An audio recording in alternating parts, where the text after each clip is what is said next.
ابن عباس رضي الله تعالى عنهما أن رسول الله صلى الله عليه وسلم قال في المعتكف ويعتكف الذنوب ويجرى له من الحسنات كعامل الحسنات كلها. Ibn Abbas radiallahu ta'ala relates that Rasulullah sallallahu alaihi wasallam said, the person performing i'tikaf remains free from sins, and he is indeed given the same reward as those who do righteous deeds, in spite of not having done these deeds as a result of being secluded in the masjid. Ibn Abbas reports that Rasulullah said, the person performing i'tikaf remains free from sins, and he is indeed given the same reward as those who do righteous deeds, in spite of not having done those deeds as a result of having been secluded in the masjid. The one remaining secluded in the masjid is not allowed to depart from there for worldly needs. He may only set forth to the outside for the calls of nature, to perform ablution or ghusl, or for attending Jum'ah when it is not performed in the same masjid, after which he must return forthwith. Now, this hadith points into two great benefits of i'tikaf. Firstly, one is saved from sin. It is true that very often happens that one falls into sin without even intended to do so. To commit sin in the blessed month of Ramadan is indeed a great injustice to ourselves. By remaining secluded in the masjid, one completely avoids the temptation to sin. Secondly, it would appear outwardly that when one is secluded in the masjid, one is automatically at a disadvantage by not being allowed to perform certain good deeds, like joining funeral prayers, attending burials, visiting the sick. This is not so because, according to this hadith, one is rewarded for these deeds even though not performing them. What a great favor from Allah. How great is Allah's bounty. By performing ibadah, one receives the reward of numerous other ibadahs. In fact, Allah Ta'ala seeks the slightest cause to bestow His blessings. His blessings could be received in abundance, with a little effort and plea. If only we can understand and properly appreciate these favors. That proper appreciation and understanding can only enter our minds when we have the true love and interest of our need. Obviously, i'tikaf is sunnah muakkada. If nobody in a city does i'tikaf in any masjid, then everybody is held liable. If some masajid they do i'tikaf, then for the rest it is sunnat-e-kifaya. Like janaza salah is farz-e-kifaya. Farz-e-kifaya means that if some people did join the janaza and did salah, then the rest of the people will be excused by Allah subhanahu wa ta'ala. He will not hold them responsible. But if nobody did the salatul janaza of a Muslim, then every person in that vicinity, in that locality who is a Muslim, he will be a grave sinner. Certain things in deen, by some people doing it, it suffices for the rest. But first salah, you have to do for your own self. You can't say that some people in the city do first salah, so it'll be okay for me not to go. We all eat our own food. We don't say my brother will eat, it will nourish me also. No. We all eat for our own good. We drink water for our own good. So salah, first salah we have to do. Why did I say this again? Today somebody sent me a message. This message was because it's a complete fabricated hadith. The hadith came in Urdu. First of all, Nabi Sallallahu Alaihi Wasallam didn't speak Urdu. Nabi Sallallahu Alaihi Wasallam spoke Arabic. He didn't speak English. He didn't speak any other language except for Arabic. So look at it. I just want to share with you how fabricated this thing is. First of all, he's lying. The guy who wrote this is lying. He said, Muhammad Sallallahu Alaihi Wasallam ने इरशाद फरमाया, जिस शख्स की नमाज कज़ा हुई हो और तादाद मालूम ना हो, तो वो रमज़ान के आखिरी जुमे के दिन 4 नफल एक सलाम के साथ पढ़े। हर नमाज में सूरह फातिहा के बाद आयतुल कुर्सी 7 मरतबा और सूरह कौसर 15 मरतबा पढ़े। अगर 700 साल की नमाजें भी कज़ा हुई हो तो उस कफ़ारे के लिए ये नमाज काफ़ी है। ये कीमती तोहफा रमज़ान के आखिरी जुमा से पहले पहले तमाम मुसलमानों तक पहुँचाने में हमारी मदद करें। सदका जारिया की नीयत से शेयर करें। उस बेचारे को उर्दू में भी शेर का लफ्ज़ उसने शेर लिखा है, शीन आइन रा। शेर इज अ इंग्लिश वर्ड, उसने शेर लिखा है, शेर। और ये उसने नबी करीम सल्लल्लाहु अलैहि वसल्लम की तरफ मंसूब की। This man wrote, this is not a hadith by the way, I'm repeating it again, this is not a hadith, this is a complete fabrication. But he says that Rasulullah sallallahu alaihi wasallam said that if any person has missed many salah, he doesn't remember how many amount, in the last Jummah of Ramadan, he should make niyat of 4 rakats with 1 salah. In each rakat, he will pray Ayatul Kursi 7 times and Surah Inna Atina Al-Kawthar 15 times. Even if he has missed 700 years of salah, do we know anybody who has lived 700 years? Even if he has missed 700 years of salah, this kafara salah will be enough for that. And it is 4 rakats nafil with each rakat. How many times did he say? He said each rakat Ayatul Kursi has to be read 7 times and 15 times in Atina Al-Kawthar. This is a complete fabrication of hadith. This is a complete fabrication of hadith. Nabi Sallallahu Alaihi Wasallam never said anything of the kind. It's like those people who send you a message every week. Jumatul Mubarak. This Jumatul Mubarak, after 30 years, it will become so popular that people will say that if you do not send Jumatul Mubarak, they will say you are going against the Sunnah. That's how Bid'ah starts. That's how Bid'ah starts. There's one Bid'ah that they do on the 27th of Rajab. That they pray certain amount of rakat, 100 rakats or something. In each rakat, you have to read Surah Ikhlas X amount of times and so on. This started 450 years after Rasulullah sallallahu alaihi wasallam. How many? 450 years after Rasulullah sallallahu alaihi wasallam in Al-Aqsa.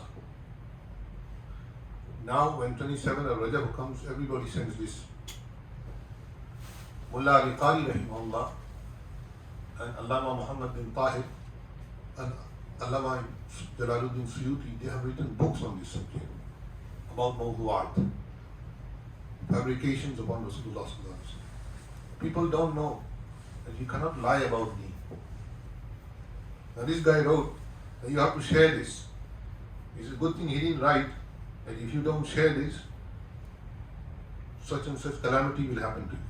Like there's a message that comes after every Hajj. Last year it didn't come because there was COVID. So the message got COVID also.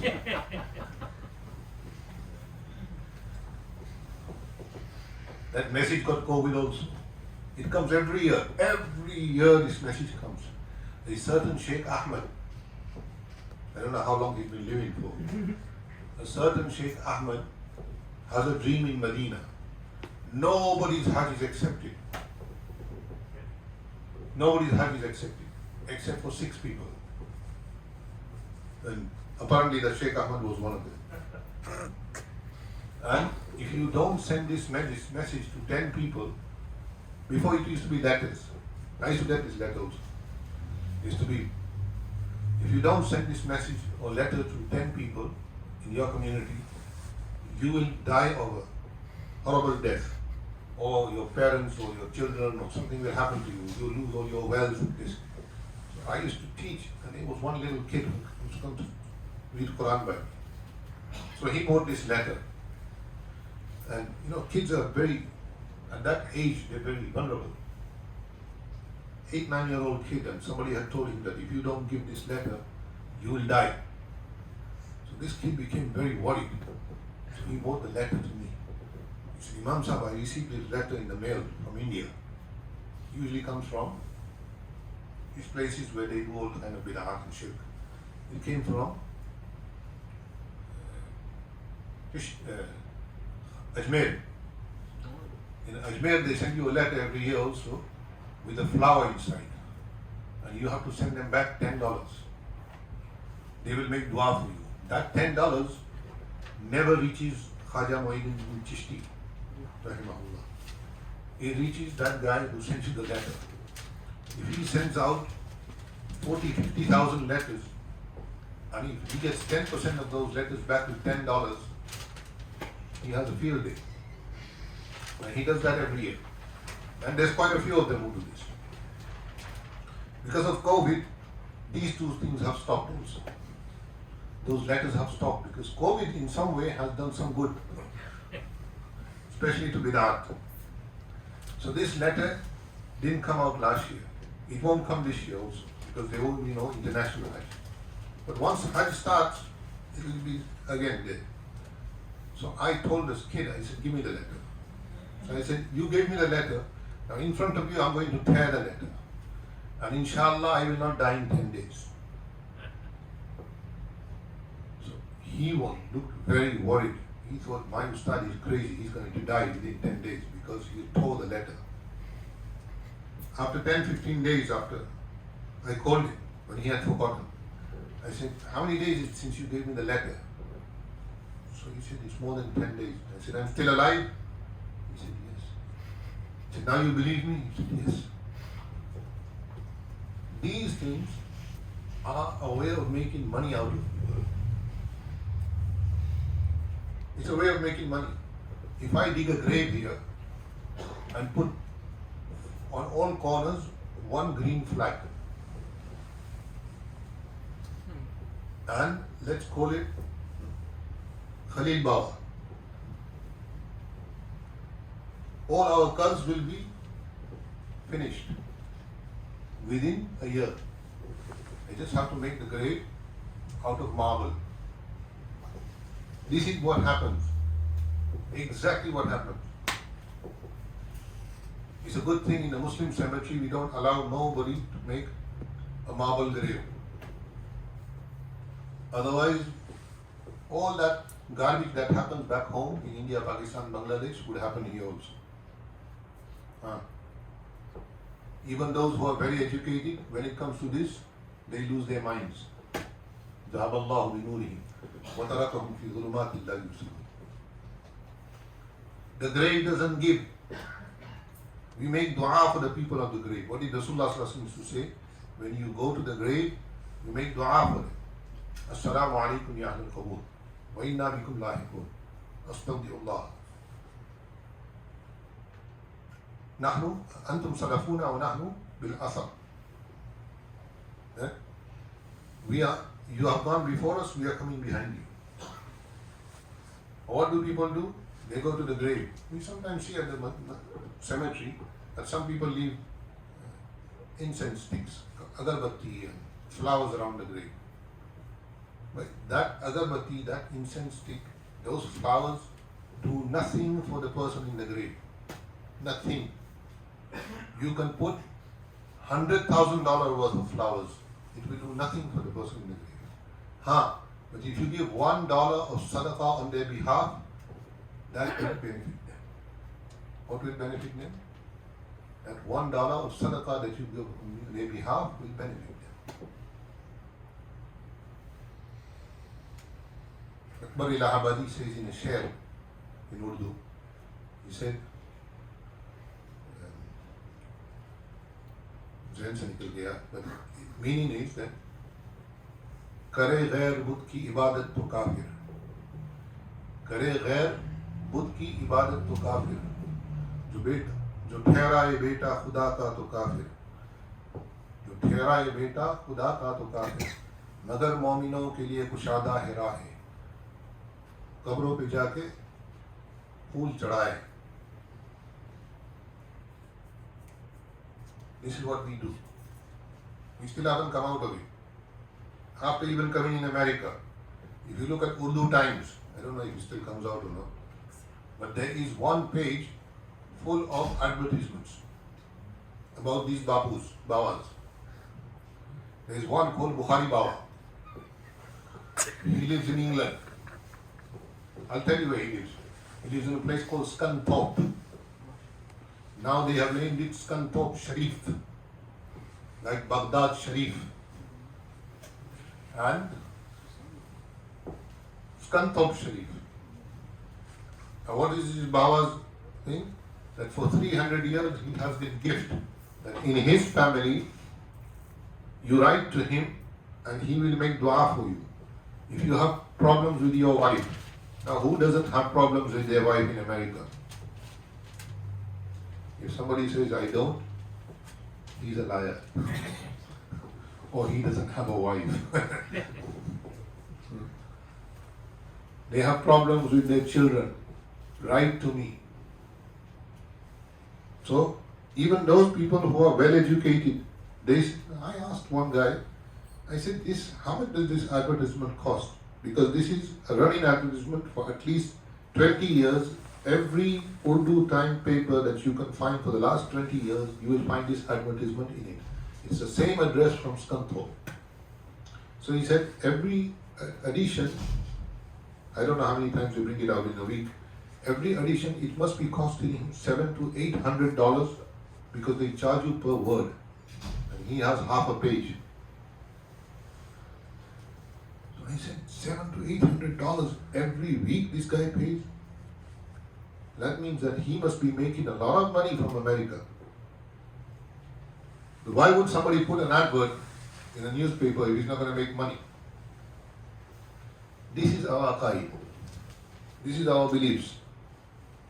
We cannot stand in front of Allah and do 2 rakats and ask Allah. But we can send a letter or a taweez to this Bapu who lives in England, and we can ask him. People come to us and ask us, do istikhara for me. Bhai, you want to get married, why should I do istikhara for you? Unless you want to give me the girl to marry. Istikhara you do yourself.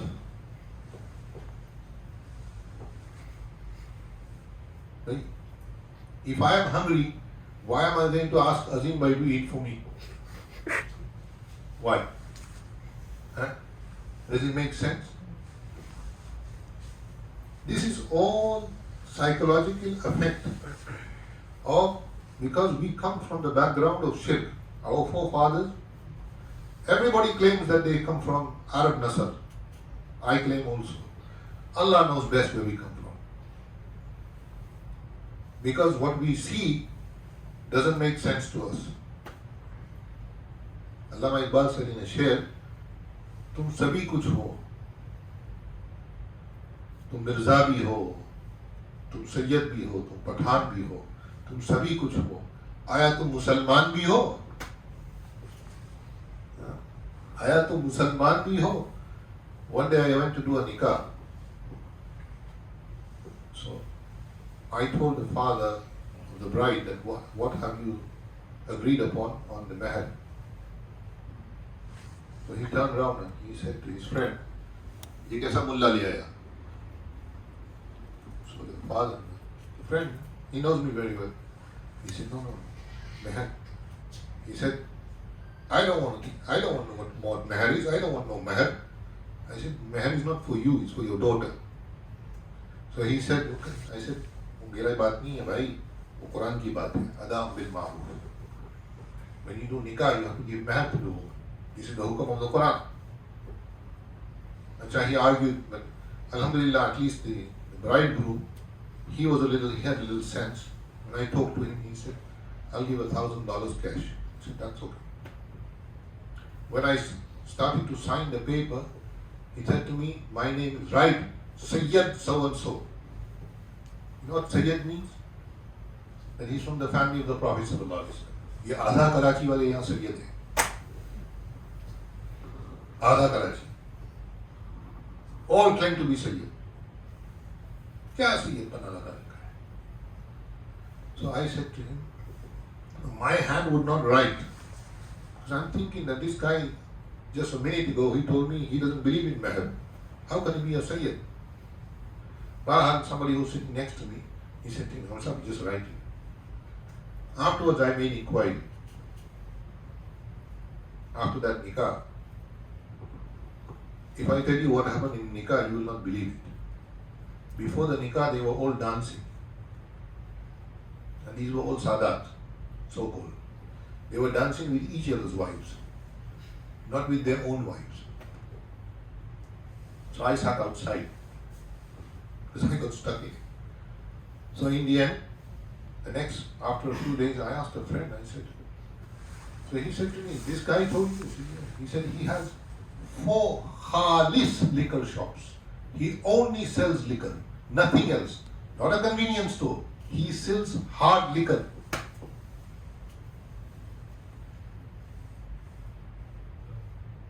And he calls himself from the family of Rasulullah sallallahu alaihi wasallam. Abu Lahab was from the family of Rasulullah sallallahu alaihi wasallam also. Allah says, Sayasla nar dhat al-ar. So my dear brothers, this is not to make mockery of anybody or to joke. This is to make reality that some people lie on the Prophet sallallahu alaihi wasallam. Jumatul Wida has no concept in Sharia. This Jumatul Wida, tomorrow is the last Jummah of Ramadan. Okay, it's the last Jummah of Ramadan. It doesn't have no concept in Sharia. So, we have to pray Jummah. But there is nothing that if you read 4 rakats, all your other salah that you have not read is forgiven. No. You will have to make qadha for all the salah you have done, not done. You have to make qadha for the fasting of Ramadan that you have missed.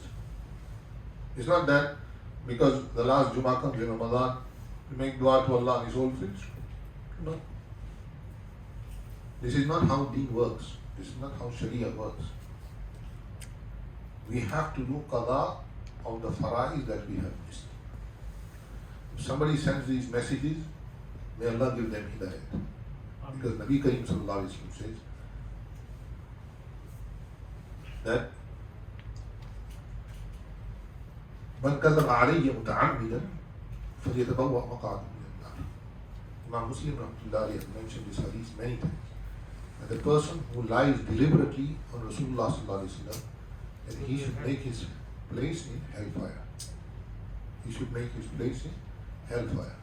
So my dear brothers, when I do this small 20-minute reminder to all of us, it's not to waste our time.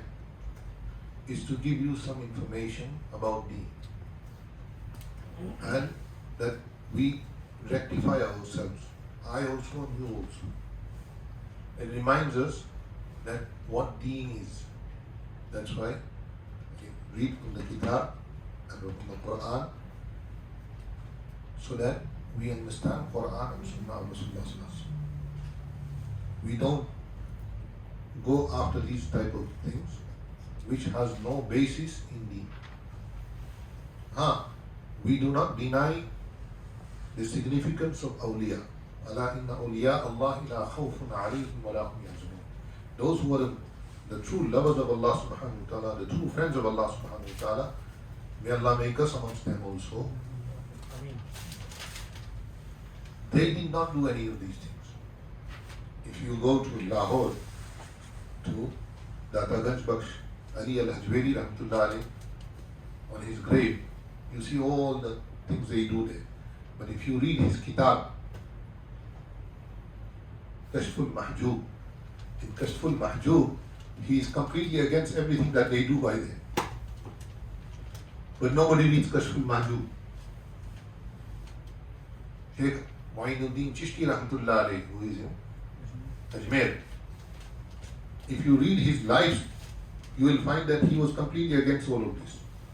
Khaja Nizamuddin Awliya rahmatullahi alayhi. I studied in Nizamuddin, so I know this, that the Hindus, they used to come.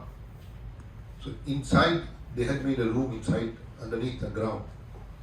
So the Hindu would go and do sajda. So the Mujawar who used to sit inside used to check the watch. If it was an expensive watch, they would take the watch away. So the Hindu would say that, because, can you believe it? They would give not cash money, they would give checks for thousands of rupees. And all of this is being cashed underneath inside the grave. So then the Hindu would complain that, mera gadi kya? He said, बड़ा बड़ा नसीबे वाला है तू, ख्वाजा ने उसको कबूल कर लिया. This is what they do.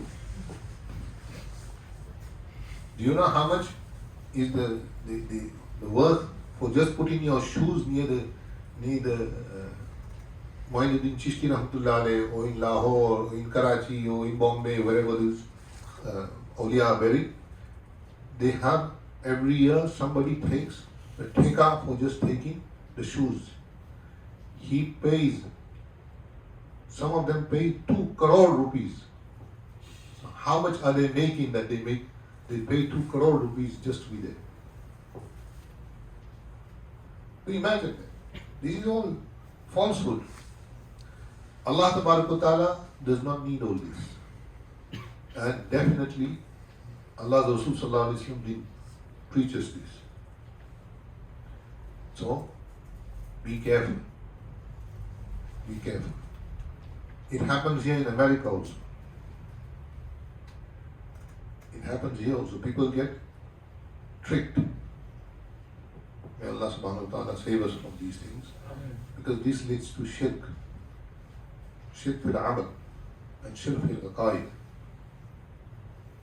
So this is why it's necessary to keep coming to the masjids, to go and learn about deen and not just blindly follow. Some people only take what was on YouTube or Google. Don't do that. We don't take our medication from Google and YouTube. We go to the doctor. And if we don't, and we just taking medication from Google and YouTube, then if you're going to die tomorrow, you will die today. Because you don't know what you're taking. Same about deen. Every individual's masail are different. Some general masail we all have, but you have to ask. May Allah subhanahu wa ta'ala give us tawfiq.